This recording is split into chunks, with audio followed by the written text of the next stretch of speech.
नमस्कार. मी निशांत सुरेश पाटील, तालुका भिवंडी, गाव खारबोळ येथून व्हिडिओ रेकॉर्ड करत आहे. ज्या प्रॉपर्टीबद्दल मी बोलत आहे तिचं नाव आहे म्हात्रेवाडी आणि तिचा नोंदणी क्रमांक आहे 1691. जिचे कागदपत्र बनवले होते मार्च 95मध्ये, पण ती प्रॉपर्टी नोंदवली होती नोव्हेंबर 2015मध्ये.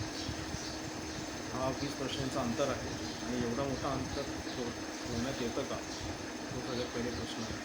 असो, पण माझा प्रश्न हा आहे की या प्रॉपर्टीमध्ये आम्ही आमचा हक्क सोडलेला नव्हता. म्हणजे मी निशांत पाटील आणि माझा भाऊ निनाद पाटील, आम्ही आमचा हक्क या प्रॉपर्टीशी सोडलेला नाही आहे. तरी देखील त्या प्रॉपर्टीमधून आमचं नाव कट करण्यात आलं.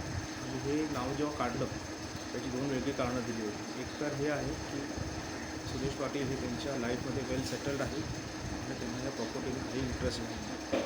आणि दुसऱ्या पानावरती अशोक म्हात्रे असं लिहितो की निषेधाचे पालन करता आम्ही आहोत. तरी दोन वेगळी कारणं नाही होऊ शकत आणि त्यातलं एकही कारण खरं नाही आहे. कारण की आमचा संबंध त्यांच्याशी कधीच आला नव्हता. माझी आई 1994 फेब्रुवारीमध्ये मरण पावली आणि त्या दिवसानंतर ना आमचे मामा ना कुठल्या मावशा आमच्याशी बोलत होते, संबंध ठेवला होता.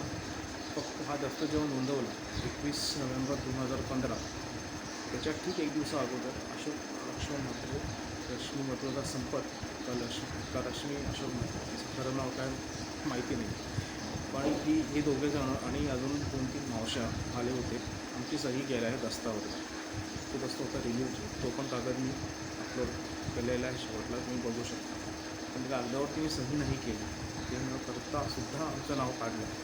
तर एवढा मोठा जो भ्रष्टाचार झालेला आहे त्याच्याबद्दल प्रथम शीतल म्हात्रेंनी बोलावं आणि मग बाहेर जाऊन लोकांचे प्रश्न सोडवावे.